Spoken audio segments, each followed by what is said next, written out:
You're listening to the 49 Carats Podcast, a 49ers Goldmine production with Stephanie Sanchez.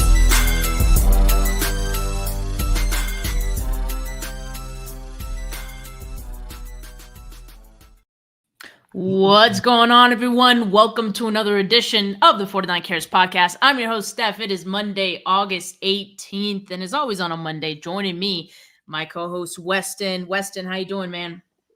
Are we allowed to call it Victory Monday? I don't even know what the rules are after a preseason game. Let's call it Jake Moody Monday. I know we'll get yeah. Let's not do that actually at all. No, I'm good, Steph. You know, I'm ready to dive into it. It was I'm ready to go. I don't want to spoil anything. I know we have a lot to cover, but it's Monday. I'm excited to be here and ready to rock. Well, I just got back from Vegas last night, and I was at the game on Saturday, and I must say that was my first time at Allegiant. Yeah. And I must say I like the energy at the stadium. It gets loud in there, and so much so that early in the game I was like, they have to be pumping noise in here. Like they just have to be. Like this can't be authentic because the crowd was split pretty well. You know, as you can imagine, 49er fans come out. But this game means a lot for Raiders fans too, and a lot of them coming from the Bay Area, probably some of them with their 49er friend counterparts, making their way out for this game. So it was pretty 50-50 split. And yeah, even the Raiders crowd, though, was really loud when they did cheer. And that was before the game even started. So I was like, they're pumping noise in here. And then you could hear the 49er fans cheer when there were some good things going on. So I was like, okay, maybe it's just the architecture of this place because, it's all closed off. I was like, when that place does get its own, aura, its own kind of style points just from it, having had its own history. I know it's new right now. A lot of fans still, not really identifying with it much out there in Vegas, but when it gets there, I think it'll be very, very loud. And I can see it being one of the louder stadiums in the NFL once it gets to that point. But anyway, I enjoyed my time there. I thought it was great. Really cool stadium. It was hot as hell in Vegas. Don't wish to go back to that I don't miss. But it was a great game too. Like really just from kind of start to finish, it was neck and neck and trading blows and all that, or field goals, we should say, mostly in this one. But it was fun. It was a good time. So I've never been to Allegiant for like an in-game experience, but when I was in Vegas and they had just finished for work and they had just finished completing the stadium, I had taken a tour to kill some time. And it is a beautiful facility. Yeah. And they definitely, part of the tour, they audition like the acoustic capability, right? So I won't say they were pumping for the tour, they were pumping sound in, but to show off like how that sound reflects off one wall to the other and to make it by design one of those experiences, right? Like we all hear about New Orleans, we all hear about the, Kansas City and these super loud places to play. And the designers of the new stadiums like certainly want to leave their mark as well. But it is a beautiful stadium. Nonetheless, it is significantly nicer than Levi Stadium, obviously. Like I haven't been there. And that pains me to say. But I got to be honest with you, Steph. I feel like because you were at the game, your game experience, obvious statement of the day, was drastically different than the rest of us. Like, I know you said exciting game back and forth. It was actually, from a television perspective, super boring game. 27 points of 41 total scored off of field goals. Like it wasn't even except like this game was such an anomaly to me. It wasn't even sloppy. You know what I mean? It just wasn't exciting. It wasn't like big plays everywhere. Like wasn't like you know what I mean? Like it wasn't what you come to expect from the dress rehearsal of the preseason. It wasn't a great television product, but I am sure the in-game experience was significantly better. I totally feel that though. And we'll talk more about this game in a bit, but last week's game, terrible team performance, but there were a lot of very good individual performances. Interesting enough.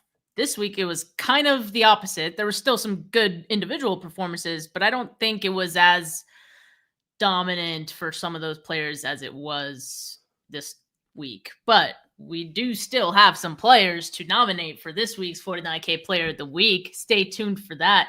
But first, let's talk about just some of the injuries that we're tracking. Unfortunately, we always have some new injuries to talk about when it comes to this football team. So, in Vegas, no less, there's 3 new ones. Right guard Dominic Pooney, Kyle Shanahan said he possibly has a PCL injury, and that would take him out for a few weeks. Then you have 2 running backs that went down in this game. Running back Corey Kiner, who after a very explosive run, I think he was on his way to having a good game. He suffered a high ankle sprain, knocked him out the rest of the game. It's going to knock him out for a couple of weeks. And then running back Patrick Taylor Jr. dislocated his shoulder, also out a couple of weeks. So unfortunate news for the 49ers. Their running back depth right now is depleted.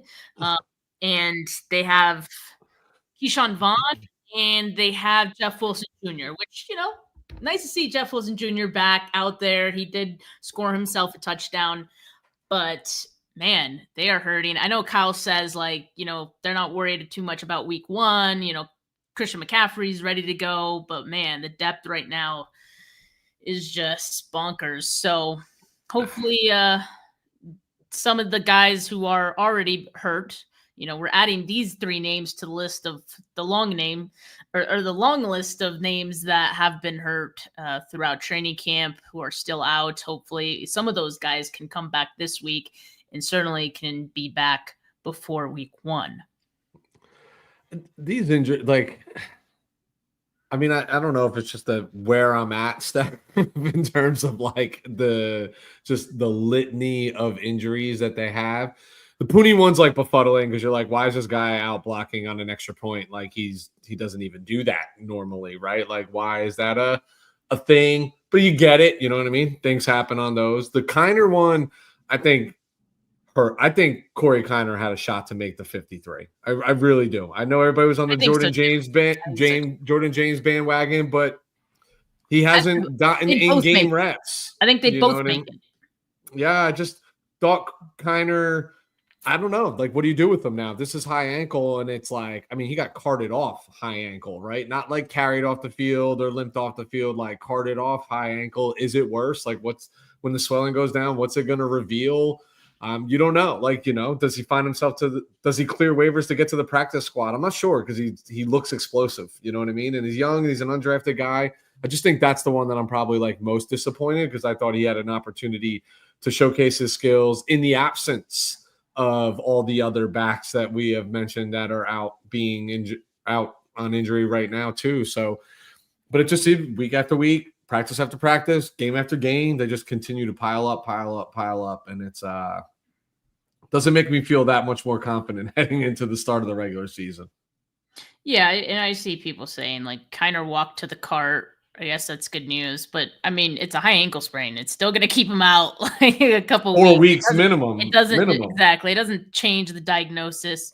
But yeah, I suppose it could always be worse. One thing, Kyle's, I think, trying to stay on the positive side of all this as well. He did, mention there haven't been any season-ending injuries, and let's knock on wood for that, right? Shall we? And I get it. There hasn't been, right? So I think we can take the good with the bad. There's plenty of bad to talk about with these injuries, but I think for a lot of these guys, they'll hopefully be back by week 1. Steph, did anybody confirm today that it is PCL for I don't think that's what makes me nervous. We're 2 days removed from this right now in the National Football League. They have the imagery and the capability to get answers on this right away. And the fact that there is no that scares me. And maybe I'm just jaded because of the whole Christian McCaffrey saga last year, right? Hey, he's just going to miss the preseason. And the dude played half a game. I feel like they kind of, I feel like that's different. I feel like they kind of need the McCaffrey thing is similar to the Stafford thing, right? They kind of know how serious it is, but maybe don't want to, divulge it. Yeah. No reason to, because you're always hopeful too, so you don't want to say too much, but Kyle spoke yesterday, he spoke Saturday after the game. After the game, we have yeah. not heard from him since then. So the next time we do speak with him, I'm sure we'll get the confirmation on Dominic Pooney. So we'll wait for that. But yeah, in the meantime, the 49ers are trying to make some moves for their depth. I think this is strictly depth moves.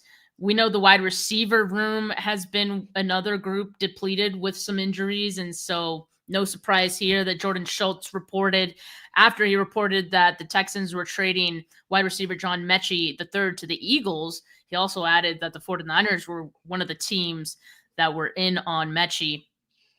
Eagles made a better offer. So I think this tells you, and it's been obvious, right? The 49ers do want to bring people in. I know everyone's pointing out the fact that the 49ers have all this cap space, right? They want to roll that. And I don't want to even say they want to. They kind of need to roll most of that, if not all of it.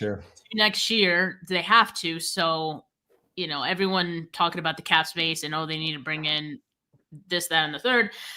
Just, I don't see that happening. I think they're looking for a bargain at wide receiver because you're just looking for some depth, I think. So, yeah, we'll see if maybe roster cut down. I think that's a good time to maybe see who gets cut and see if you could bring someone else in. But don't expect anyone, especially this late in August, right? Don't expect anyone super exciting. The 49ers did work out Nate Sudfeld, wide receiver Colton Dowell, wide receiver Jalen Guyton, wide receiver JJ Jones. I mean, yeah, it's not going to be anyone excited. I'm just telling you that now. They're just trying to fill in roster spots and try to get some guys, healthy guys that could practice for them. And yeah, DJ Chark was released today. I did see that. So maybe that's another target for them. Let's not forget, they did work out Gabe Davis early in the offseason as well, in the spring, and that hasn't actually turned up to anything. So maybe there's something specific they're looking for. Not sure. I just got to agree with you, Steph. Like the names you see on the list, just given where we are, still the season hasn't begun yet. You're looking to just get through camp. They totally want that cap available for next year and what the roster situation is going to be. I think the good news is they have that cap space. So if 49er fans want to get excited about anything, there's the potential as you get closer to the trade deadline, depending upon what this roster looks like. And if the 49ers are in the thick of things competing wise, that they do have the ability to go get somebody that might become available at that point in the season, but they're not going to allocate any of those resources here and now, because the truth is, like, no matter how depleted they are at running back, how depleted they are at wide receiver, you got to feel like the Jawan Jennings thing gets resolved. Brandon Ayuk will be back eventually. From everything we know, Christian McCaffrey's ready to go week 1. You probably get Garendo back, but you know what I mean? Like, you're not, like, I saw a lot today about Brian Robinson Jr. Yeah, he's a heck of a player. I think he makes any team better, but I don't think the 49ers are looking for somebody that's has an expectation of commanding starting volume of touches at any position on the offensive side of the ball. I just don't think there's it's not that serious at this moment when all is said and done.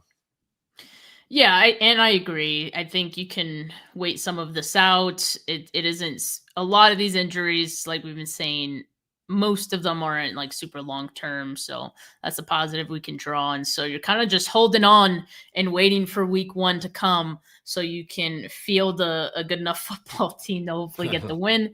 But yeah, in the meantime, they're kind of hurting and they're hurting for some guys to be out there. But yeah, as far as the other injuries, I think we'll get hopefully some updates throughout the week on when some of those other guys have been back. Like, I feel like Michael Williams should be coming back soon. I feel like Jordan James might be coming back soon. So again, just kind of waiting to see what we hear this week. And I know training camp is going to continue rolling on this week as well. So we'll wait for it. But in the meantime, Weston, what were your overall takeaways from the 49ers Raiders game? I know we said like it wasn't really an exciting game. I thought it was exciting just from it being close the whole time. Like they're just going Yeah. back and forth and all that. But I do understand what you're saying. There wasn't one truly dominant performance. I would have liked to see, for example, like what this offense would have looked like with like more time, right? I saw one drive, they looked great.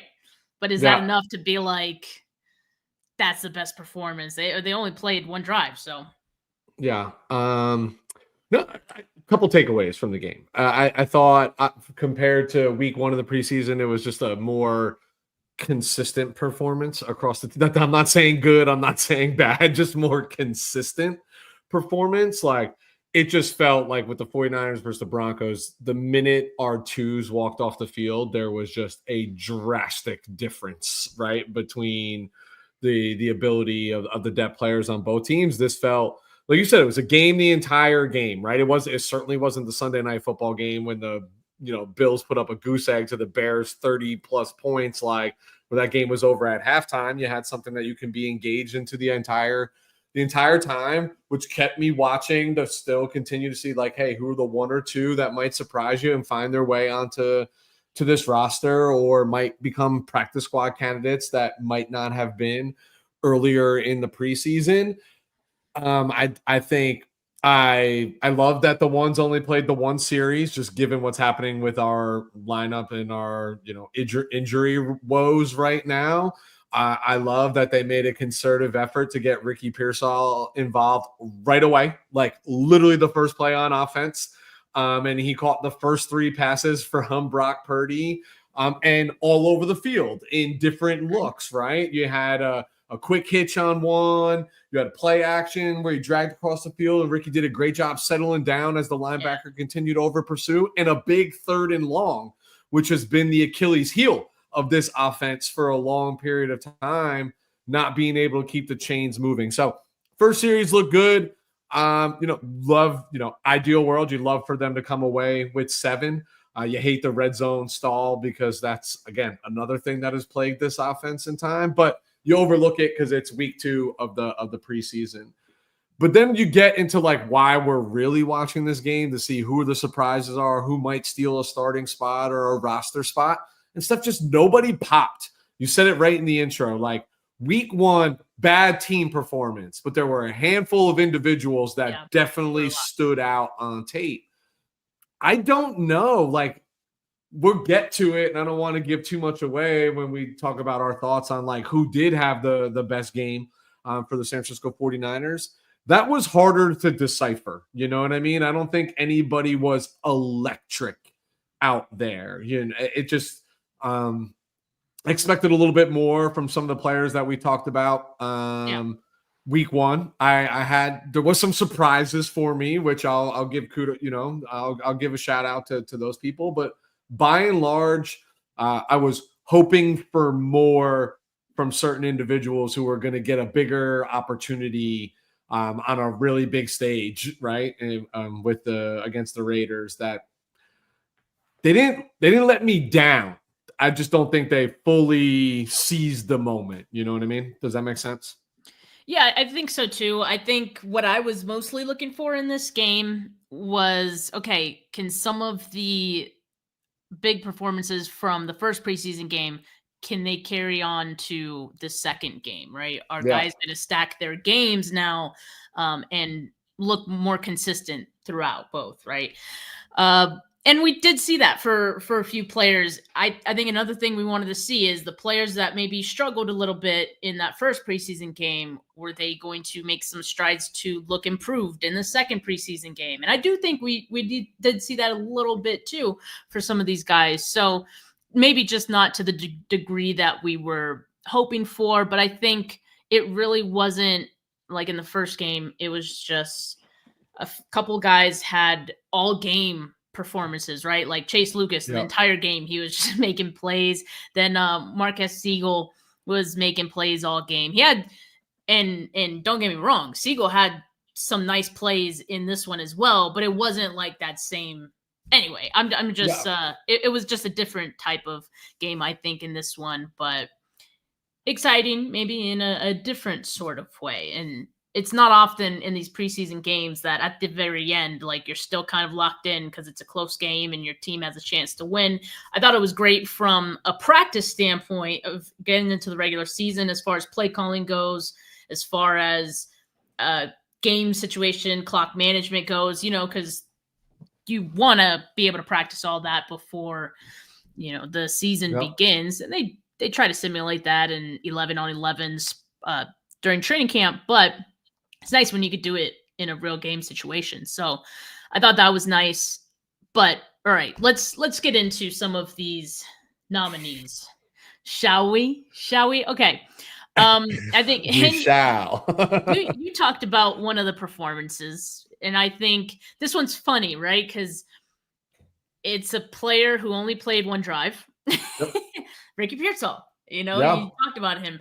But it was such a good performance in just 7 snaps, by the way. 7 snaps, 3 catches, 42 yards. I mean, I think I saw what I needed to see to know that, okay, what I saw in training camp between Brock Purdy and Ricky Pearsall, it's going to carry into the season. These guys look to be in lockstep with each other. I think the savviness, you mentioned the play of Ricky Pearsall stopping in his tracks and finding that open area, I think just shows second year. He's doing second year vet things, and that's what we can come to expect for Ricky Pearsall in year 2. And I think it's even more important when, Brandon Ayuk is going to miss at least maybe close to half of the season.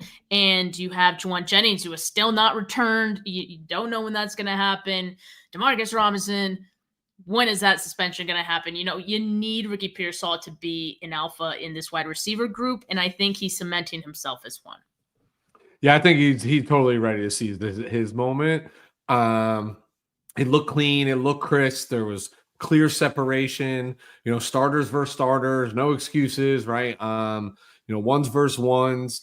It's funny because all those the 3 routes, the 3 catches that we're talking about, those are Brandon Ayuk routes.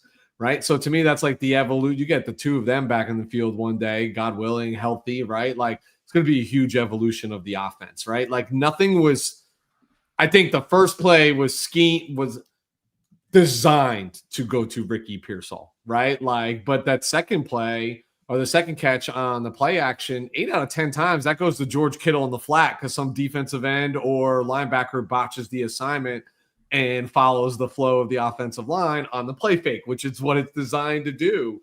I thought he looked good. He moves really slow. Like, he moves pretty quick for somebody who doesn't look like they're moving fast. You know what I mean? Like, he covers a lot of ground. Again, small sample size, so I'm trying to temper my excitement here, Steph, but I'd be lying to you if I didn't, like, when they came off the field after that first drive, if I wasn't like, fuck yes, Ricky. Yes. You know what I mean? Like, I was excited for the kid. You know what I mean? And I was like, good. That kind of, in that little glimmer, let's take the last 3 games of last season and the first drive of this. That looks like a first round investment. You know what I mean? That's what it looks like. And that's what we wanted to see. Like, for sure. You have to see that from your first round pick. So for sure. Yes, it's great to see it. Better late than never, as we say. So I was a little hesitant on this, Weston. Actually, I'm gonna let you go. Sorry.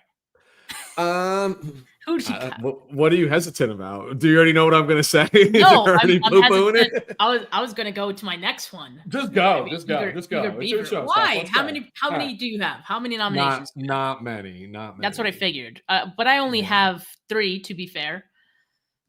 So I'll let you go. Okay, go. All right. I'm gonna come back to the rookie. I'm gonna come back to Marquise Siegel again. Now listen. Week 1 of the preseason was significantly more flashy for Siegel, right? Right. Yes. But what I saw in week 2 was consistent play, right? Like, playing within the game. What stands out the most is the open field tackle against 49er legend, Raheem Mostert. And again, is Raheem what he was when he was in the 49ers? No, he's an old dog. He's my age running around out there at this point. But open field tackle in the NFL from a rookie Like that is a big deal. There was a lot of space there, and the way he just got down, got his head across, trailed the hip, like everything was. It's that level of consistent play. So now you prime last week with this week with what everybody's been seeing at camp so far, and you're like, here's a guy who's going to play himself into the starting lineup, and you can't deny it. Like you can't even take it away from him. And look, I'm team Tig. You know what I mean? Like I still want Jair Brown to pan out. Like I really do. But I don't think Siegel's having anything to do with that. Like he's just like, I'm not buying it. There's a position there to be taken. He plays with moxie. He plays with swagger. He plays fast. It looked clean. It wasn't flashy. Exactly. It was clean in a lot of snaps. I'll say the only thing, Steph, that if I had to be negative about it, that we haven't seen yet is we haven't seen him play center field.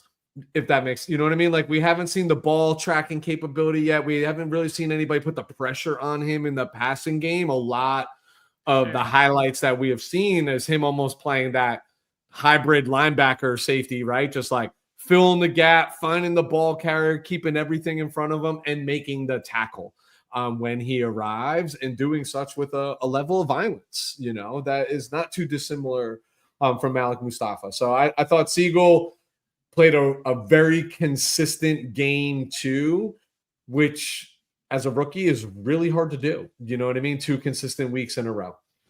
I think everything you said, I absolutely agree with 100%. One, yes, not as flashy, and just what we mean by that, there weren't as many plays that you're just like, wow, like Siegel made a great play. But that almost made this week more impressive because you know what this week was? It was sound. Yeah. Perfect word. Those are like the type of performances you get from veterans, from guys who have played many games and know what to do. You know, you're not noticing him every play because he's in the right spot. He's not getting targeted. You know, he's not making mistakes. So I think he looks savvy out there already. I think the open field tackle that you mentioned, that one definitely stood out. And that's like one of those things that some players could make look easy, but make no mistake. When there's no one else around and the offensive player coming at you can go any which way, to make that tackle out in space is difficult, more difficult than it looks. And for Siegel to make that, and I want to say that last week he had a similar play too. It might have been Chase Lucas, but I feel like Siegel had one as well. So consistency. I think what most people don't realize about that open field, because you hear it every broadcast, every game. What an open field tackle. One of the hardest things to do in the National Football League. These guys are all burners, right? So think of Siegel. He's flying downhill, right? And all Mostert has to do is just hit the brakes and somebody goes right by him. The way you avoid that, it's literally just how you track the ball. It's body position. It's discipline. It's slow the feet, get them underneath you and deliver a hit. Like there's so much that goes into it. And like the fundamental of it's taught when you're 7, 8 years old playing Pop Warner, right? But to like consistently do it and then to do it at the professional level it's nuts. These guys are running 4.4s across the football field. You know what I mean? And to break down on a dime like that, it's a very difficult thing to do. He's been a super look. When you saw his college tape, you're like, this guy flashes. He's fast. He hits hard. He does all that, but that's college. This is the NFL, and he's just carrying it right over. Like the stage, the lights don't seem too bright. The stage doesn't seem too large for him right now. Right, and I think he's working himself into being a week 1 starter and absolutely deserving that, not just because of injuries. I think at this point, even if Pinnock was back, even if Richie Grant was back, Marcus Siegel is your week 1 starter. And I think the Jair Brown experiment is close to being over. I think the 49ers will have to keep him just because of depth. Like they'll keep him for depth, but I don't see Jair Brown really having a place or a role in this defense. I mean, listen, they might have offline conversations with a team with they have people that they know, right? You know what I mean? Like, but you're not actively shopping Tig. He's still on a rookie contract, so he's not a third-round contract, so he's not costing you a ton to keep around. And everything that we are saying about Siegel right now, we said about Jair Brown in his rookie season. Yeah. He had a really good rookie season. Last year, not so good. I know it's not the time, but I'm just going to say it. I'm going to give some love to Jair Brown for how he played yesterday. I know people are going to say, well, Brock Bowers, made that big catch over him. Well, first of all, Brock Bowers is going to be a super special player in the National Football League. Yeah. Would not be surprised if he finds his way in Canton at some point. Like, he is that gifted. And on that play, Brown was literally hit for hit. Could not do anything better. When he went up for the ball, he literally, just the way he went up, he basically crashed in to Bauer's ass, which prevented him from getting all the way up to where the ball was. And guys, Brock Bowers is not a 180-pound wide receiver. He's a 260-pound man flying down. So, like, he couldn't have played that better. That happens. And then you look at the Ashton Genty touchdown, right, where Jair is the one who makes first contact. But I promise you, 99 times out of 100, I don't care who that defensive player is, the running back wins that battle. They have a full head of steam from 7 yards behind the line of scrimmage to a defender who is standing flat-footed in that moment of time. And then, I mean, we all saw it with our own eyes. Ashton Genty is another one who's going to be supremely special in this league and a lot of fun to watch. So, like, awesome for Raider fans. Not that I care about any of you, but awesome for you. But I want to give Tig a little love. Like, he didn't play a bad football game. The problem is he's here, right? Like, he's like slowly gaining a little ground, but Siegel is just like hockey stick up and to the right now. And it's hard to ignore that. And if we always say play the hot hand, well, that's the hot hand as a safety right now. He better be on the field. Yeah. I think he will be. And not, like I said, not just because of the injuries. You did, as a sidebar, you did say something that reminded me of Nick Martin. Like, you talked about Siegel and his ability to kind of, stop and make his tackles and do his job that way. Nick Martin hasn't figured that out yet, that ability to, like, kind of stop on a dime and, get in your base and tackle someone. He struggles with that because he's always going 100 miles an hour. So, like, and there's some skills in being able to stop, like you said, and make your tackle. So we know Nick Martin has a speed, and we still saw it in this game. There were a couple of plays where I'm like, okay, he got there. He got where he needed to be. He made the tackle. Great. Still a couple of other plays where you're like, okay, it's the same thing we saw last week. Like, he's over pursuing guys a little bit, just overrunning them. I think it'll improve. There's just some times where he runs towards players where he seems almost dumbfounded that they would go a different direction. Yeah. Like, what do you mean you made a cut? You're supposed to run right into me. Exactly. It's like he doesn't anticipate that a player is going to, just juke and get away from him. So I think that's something he can get better at. Super hard to ignore his athletic ability, though. Absolutely. He's got speed. He'll figure it out. I'll say this. He will figure it out. I think he'll figure it out faster than D. Winters figured it out. So, like, D. Winters, this is his third year, right? And we had some expectations for him, like last year, that he'd get a little bit more involved. And he was a little nicked up and things of that nature. But I still see D. Winters figuring some things out, you know what I mean, and whatnot. And I think Nick Martin has more God-given ability than D. Winters has. And that's crazy to say, right? Because D. Winters is a little athlete flying around that football field too. I would not be surprised to see Nick Martin push for a lot of playing time from the middle of this season to the back half of this season. I think he's gifted. I think the game just has to slow down for him a little bit in the mental standpoint, right? Like missed tackles, things like that. I'm never going to fault a guy for over pursuing when you're doing it at 100 and you're missing tackles when you're moving at 150 miles an hour. I think the light will. I'm optimistic that light will click on for him, and I think it'll click on faster for him than it did for D. Winters, and that bodes really well for this defense in the middle of a season, back half of a season. Cold weather coming up, road games. Like, you're going to need bodies, and you're going to have to spell your guys. Yeah, absolutely. Just needs to have the discipline. And sometimes it's hard for some guys to have that coached out of them, like just the playing at 100 miles an hour all the time. But if he can figure that out, yes, he has a future that'll earn him some opportunities in the future, but not quite there yet. All right. So you gave your nominee. That was a good one, Marcus Siegel. And I've decided now that one of the nominees I was going to give, I'm just going to give flowers to after. So Okay. I'm going to end it with this one here. And maybe this one, Weston, is the second name you had on the list, possibly. Chase Lucas.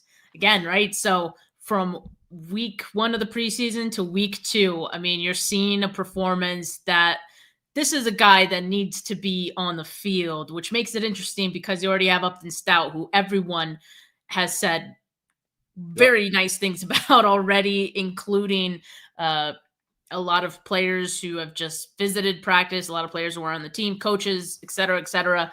I've seen it firsthand. He looks great. But Chase Lucas is a guy that you have to find a way to get him on the field. You have to.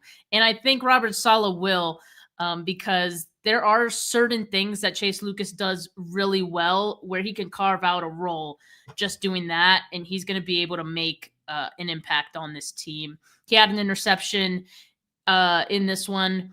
He had a sack in the final minute of the fourth quarter. That was huge at that point in time. 2 stops, only allowed 2 catches for 16 yards in his coverage, 20.8 passer rating in his coverage per PFF. So, I'm seeing the consistency from Chase Lucas, and I actually got to talk to him after the game really quick. I just asked him what were his goals for the year was, and he said all pro. He said all pro, Pro Bowl. He obviously said Super Bowl too, but personal goal was AP and Pro Bowl. So that's very lofty. But again, based on what we're seeing so far, I think that's someone that's earned himself not just a spot on the 53.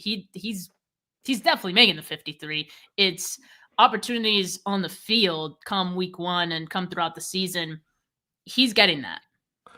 It's hard to take him off the field. You know what I mean? When people are playing well now, if I'm being highly critical, his damage that he did this week was much later in the game against a lower level of competition. The damage he did in week 1 of the preseason, he did early in this game against starters. So it's like hard to knock the guy for the latter, right? Depending upon when he's getting involved and playing in the football game. But he continues to show up in the stat sheet. He continues to show up in creative ways within Robert Saleh's defense. And look, he's not a rookie. Like he's been around the league a little bit. You forget he came over from the Detroit Lions. He would not speak or communicate verbally that he had all pro ball intentions if he was uncertain he was going to make an NFL roster, right? You know what I mean? Coming out of the these guys are self-aware. Like, yeah, you got to play with a little swagger, and yeah, you got to think your shit don't stink to be able to compete at that level. That's like part of what goes for it.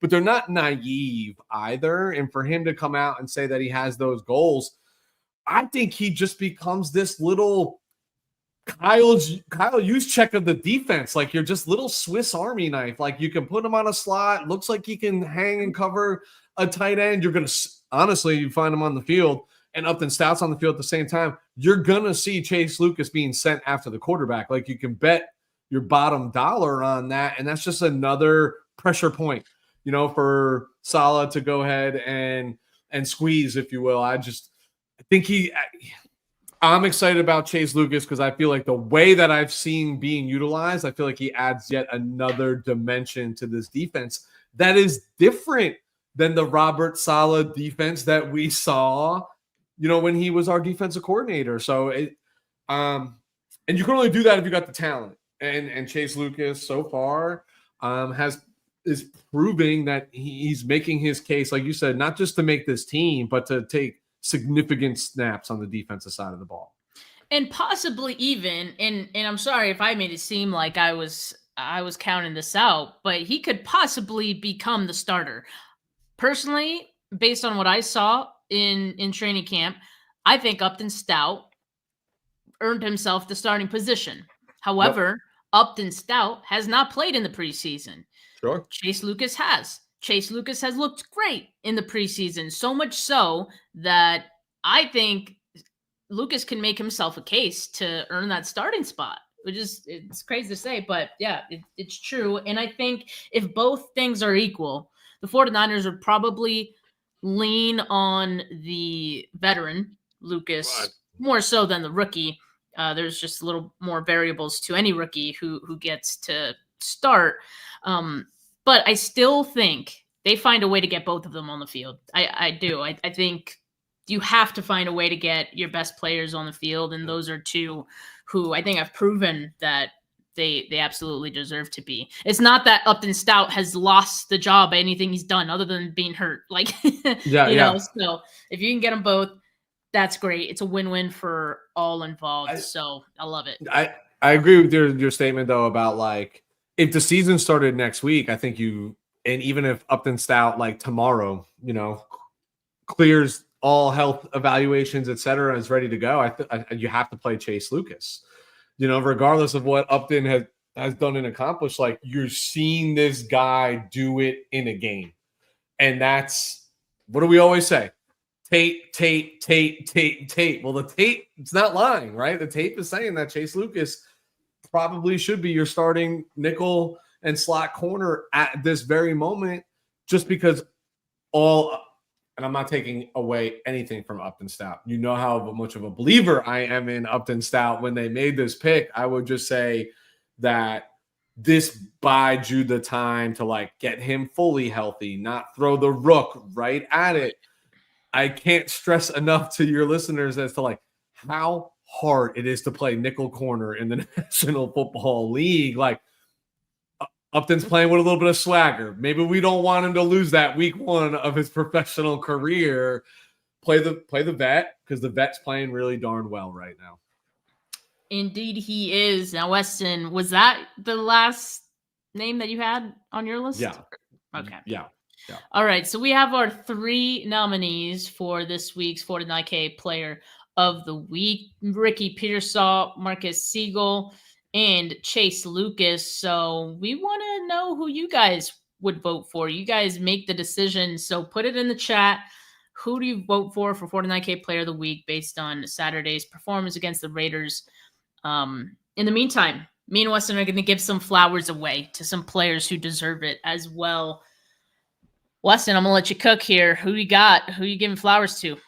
I kind of spilled my beans earlier because I'm going back to Jair Brown. I know we all want to kill him, and I know we all expect more from him, and he gets really overlooked, because of the way Siegel's playing right now. But the guy put together a pretty good game, right? Like if it was just him out there and you weren't seeing Siegel doing what he was doing, you wouldn't be displeased. Like I brought up the 2 negative highlights that you saw, but outside of that, dude was around the football. He wasn't out of position. Made a big tackle on Genty. I know it wasn't like a thumper, but like if Genty sheds him, he just keeps going. You know what I mean? And that's no easy man to bring down with a full head of steam. I don't know if this is just me being biased, Steph, because I really want Jair Brown to come to fruition. What's up, little homie? You came to support Jair Brown too? Look, we got another Jair Brown supporter in the house. Let's go. Look at you guys matching. They're both wearing the green. Got those dinosaur PJs on, baby. Let's go.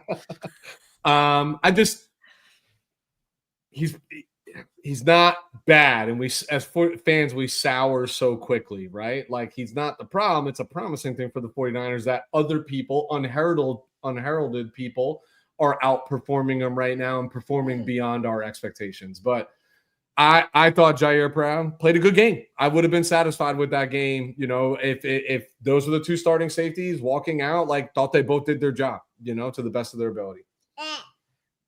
He agrees. Dude, how many Oreos did you eat, bro? This kid's got chocolate everywhere. Same. What about you, Steph? Who you? So the one that was on the fence about like actually nominating, I'm just gonna give flowers to, was Brock Purdy, because and I think this goes in line with what we saw from Pearsall. So I think Brock Purdy looked like his old comfortable self, hopefully like closer to the version that we saw in 2023 versus the version we saw in 24, which did not look comfortable much of the time. But I think having a target like Pearsall and getting the ball out quickly, that's important. That's the Purdy we need to keep the chains moving. They did that. So he was 5 of 7, right? We already talked about Pearsall had 3 of those catches, 66 yards, accounted for 4 first downs in those 5 completions. So I thought it was good that, he looked like his old self. So yeah, just want to give some flowers there. Who else you got? I don't. I told you, and it's Really? not enough. Okay. I really don't. If I'm being honest, like I watched this game specifically to watch a handful of players, and it was for me. I wanted to see what Cody Kiner was going to do, or Corey Kiner was going to do with his reps. I wanted to see what Drew Moss was going to look like with more reps. And what Connor Colby, like those were the 3 people that Steph, like I came into this game spotlighting because I thought the 2 linemen had pretty good showings week 1, right? And they had been promising in practice by all reports.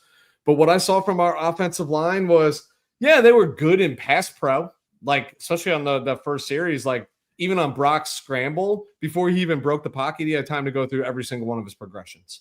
Like, that's all you can ever ask for from your offensive line. I think they can't block anybody in the run game right now, so I don't really care who's back there, McCaffrey or whatnot. This has got to get worked out. Like, that's a concern. God, it's a huge concern. And Trent Trent Williams alone is not fixing that problem. Fixing that problem. So I don't know. Yeah, we didn't even talk about Moody. Look at your dad. Look at Fabio keeping us in check.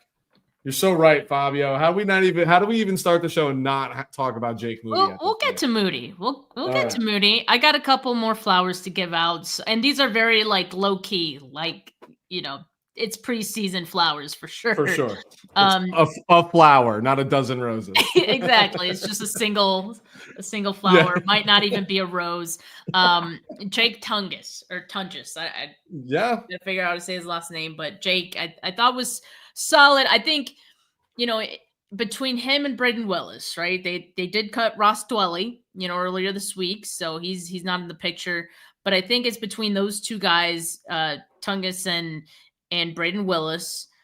And I think Tungus had some good stuff. And 2 catches, 36 yards, both went for first downs. And one of them was like a clutch 3rd down. Might have been 4th down, actually. And, it helped move the change in a pivotal part of the game. So you love to see that. I know it's, again, preseason flowers there. Not amazing. Just, I saw you, Jake Tungus. You did all right. No, but that's what the preseason's for, right? Like Tungus isn't guaranteed a spot on this football team. You know what I mean? Like, so is he taking advantage of the opportunities? I agree. I thought he did too. Thought he showed up a little bit in the run game as best they could. I mean, the 49ers couldn't run the ball to save their lives, in my opinion, especially when Kiner went out. Poor Keyshawn Vaughn just was like a sitting duck back there the entire time. I would have tapped out. I've been like, Coach, get me out of here. You know what I mean? But like, I thought Tungus played well. I think he's making his argument, and I do think he makes it over Braden Willis when all's said and done, even though Willis is a drafted player. Yeah, I think so too. And they've gotten Willis on the practice squad before, so I think maybe they might feel they could do it again. But who knows? Maybe this final preseason game will be the deciding factor. But yeah, it's pretty good in any case. All right, so that's all I had for flowers. But I will hear you guys. You guys are asking for flowers for Jake Moody. You know that I am not the Jake Moody, like the biggest Jake Moody fan. I'm really not. But like he bounced back. He bounced back for the miss. Yeah. I'm not thrilled with the miss, like he just needs to stop missing simply. And as soon as he does that more consistently, then I'll feel good about him. But Yeah. I can't. I have a hard time putting a lot of trust in Jake Moody still. And I think that's fair. It's just I'm not there yet. If you guys are, that's awesome. Maybe you're looking for any reason to feel like he's the guy. I just don't. I need more convincing. And Yeah. a 59-yard game-winning field goal is good. Like, yeah, you better make those. But let's not forget, like, 49ers maybe wouldn't have even needed that had he made the first one. So it's just, it's very Jimmy G-esque where it's like you're the firefighter for the own fire you created. Yeah. It's funny because I can name like 3 49er kickers that I've like ever trusted, right? Like Robbie Gould, David Akers for that like 11 through 13 stretch, and like Mike Kofer of like the late 90s, or early to mid 90s San Francisco 49ers. I am with you. I am not on the trusting Jake Moody bandwagon yet, but I will say this, Steph, 5 of 6. Doesn't matter what the game is, where the game is, right? Like that's a lot of field goal attempts. Yeah, it's still a lot of makes. And then when you look at the 6 field goals he attempted and say, okay, the one he missed was from 50. If we have any barometer of measurement where we give a little lenience to say that's not a must make, it's beyond 50 yards, right? So you take it with a grain of salt. I think the best thing about this entire football game was how the end played out. Your most struggling player, your most controversial player at this moment in time gets the opportunity to go out there and kick the game-tying field goal late in the fourth quarter and an opportunity to kick the game-winning field goal. I don't think Kyle Shanahan himself could have scripted a better ending sequence of events to try to get your kicker back into the right mindset. My problem with it is not how the 49. Well, here's my big problem with it. I don't know if anybody else experienced this, but the NFL Network feed of it literally went out right before they kicked that field goal. No way. Swear. At least on my TV, it did. I had to like load it on the phone instantly to be like, he made it. I didn't even get to watch him make it. He probably only made it because I wasn't watching him, mother effing him throughout the entire snap. But again, the end was almost fairy tale-esque. I have no problem with how the 49ers team celebrated and rallied around their player. My problem with it is how Jake Moody celebrated like he won the goddamn Super Bowl on a 59-yard make in the second preseason game. Like, I need you to be a little less animated because you need to recognize, like, I just need to see you take a big, heavy breath, sigh of relief. But what you saw, albeit shaky, is like, if he's not in his brain, he's got a big freaking leg, right? Like he can put that, he can kick that ball from anywhere. Like it bodes well for his confidence go forward. It bodes well for the competition portion of the conversation. But to me, that was the best thing about this football game is the way that the last like 4 minutes unwinded to just try to get this guy back. Like, okay, so he missed a 50-yarder in the first quarter. All right. Like, what's the real outcome of that on the game? You know what I mean? What have we been killing him for missing the end of the game field goals? And he got an opportunity, like I said, to not only tie the football game, but to win the football game and win it from 59. You know what I mean? And nobody was more nervous in that stadium than Jake Moody was. And he still put it through. So I'm gonna give him love because in a regular season game, if our kicker went 5 for 6 and their only miss was from 50 yards in the first quarter, we would be thrilled with that. Yeah. And I didn't have an issue with the reaction. I think a game winner is a game winner, and I don't think the reaction was because he was nervous or was because he was thinking about everything else, all the other kicks he's missed and the one he kicked earlier that day. You know, I think it's just simply a game winner. That's as much emotion as we see from him, as we normally see from him. He's not usually a super animated guy, but he can have that. I mean, let him have that. Let him have the 59 yard kick. I mean, I can't let him have it because he's not letting me have things. So sorry, dude. Like, tick for tat. You know what I mean? You get paid to play. I paid part of that freaking salary with all the merchandise I purchase and tickets and games I go to. You know what I mean? Like, you got to give me something too. And he gave me a little something, but it doesn't mean anything. I'm happy for him. I think he got a great opportunity to gather his confidence back, but he still owes us more. Like, I think that's what it comes down to. I absolutely agree with, and that's kind of where I'm at. It's like, and that's unfortunate because I keep saying this, for where he was drafted, we have not gotten that return out of him. No. And that's not his fault. The 49ers drafted him in the 3rd round, but we're always going to expect that he is perfect to feel like we got something back from that pick. Yeah, right? He's always going to be against the 8 ball. Yes. Because he was a kicker taken in the 3rd round. Like, and that's not fair to him. You know what I mean? But like, look, this is a performance-driven league. It's that simple. Like, I don't know, you know what I mean? Like, you should have signed up for something else. I don't know how else to like more nicely explain. Like, hey, I'm professionally speaking, I'm in a performance-driven world too, right? If I don't like it, hit bricks. You know what I mean? Go change your career. It is what it is. But please don't let it be lost that I am happy for the guy. You know what I mean? And I'm happy for our football team because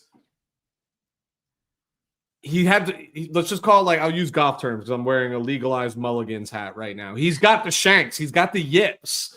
The only way to get through that is to play through it. And given his 2 most recent opportunities, a game tying and a game winning field goal in the same game, he capitalized. So we should be happy about that, you know? Yeah. I want him to make his kicks. Like, Of course don't get us wrong. We want him to make these kicks. We don't want him to miss just for the sake of being right. So I am happy he made the kicks. I think 5 of 6, like you said, ending down on the 59-yard game winner, absolutely deserving of some flowers. But I wanted to make you guys sweat a little bit in the comments because I knew people were going to be like, nothing from Moody. Here's a rose. The title of my video is like about Moody, and we don't even talk to him. Same. But everyone's just waiting for the Jake Moody contest. We know that. Oh, I mean, it's preseason. What else are we here for? Make them wait for it. All right. So, Weston, who is your vote for 49K Player of the Week based on the names that we have here? I have to dole this out based on volume of play, right? Like, I really want to say Ricky because there was nobody else I pumped my fist for. You know what I mean? When they walked off the field. But to me, this is Siegel. This is Marquez Siegel. Well, then, whoever has not voted yet, we need a tiebreaker. So if you have not voted, please put it in the chat. I voted for Ricky Pearsall Weston. And again, like, I kind of struggled with that too, because I'm like, he only played 1 drive, but it was a damn good drive. And I think it's just a small smidge of what we're going to see throughout the season. And I can only imagine how much volume he would have gotten for an entire game, right? So Pearsall is going to be my vote. And thank you to the final vote here, Mood, who put Ricky Pearsall over the top. Is that Moody? Is that Jake Moody voting for Ricky Pearsall here? Mood. Jake Mood. Wait, Strawberry might have just messed it all up for us. Strawberry might have came in here with the Siegel pick at the end. Okay, so we got 2 ties. Come on, one more tiebreaker. One more. Did Fabio throw a vote out there yet? Yeah, he said Ricky. See, me and my dad are on the same page. You know, something about the same. Oh, I don't know what happened to Weston. He disappeared from the stream. I'll give him a moment to come back. Maybe his laptop died or something.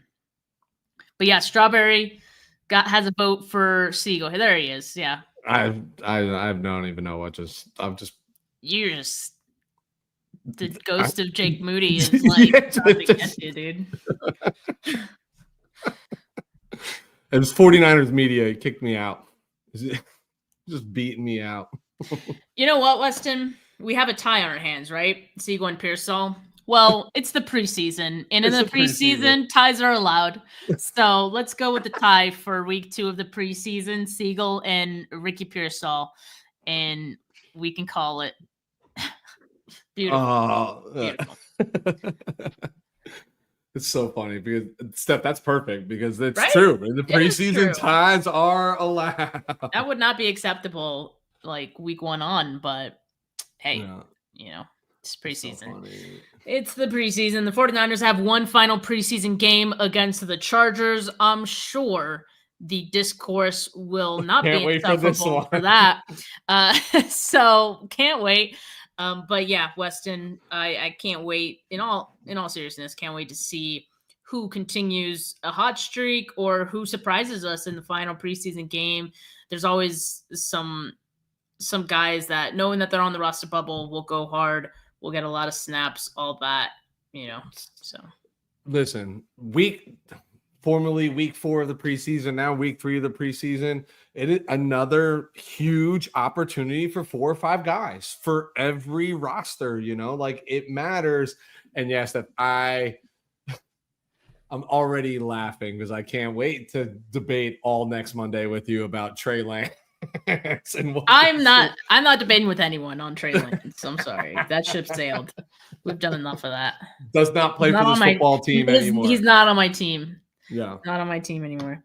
I'm going to wear my Trey Lance 49ers jersey just to piss you off next week. It won't piss me off. I just simply don't care. Like, I'm just just neutral to it. But yeah, can't wait for that one. And as Strawberry says, hope to see Cowing, Stout, and Mike Hell this week. We wait to see which one of those guys, or hopefully all those guys, are available this week at some point in practice, and hopefully we see them for the game. But for now, folks, have a good rest of your Monday. Have a good rest of your week. For now, peace.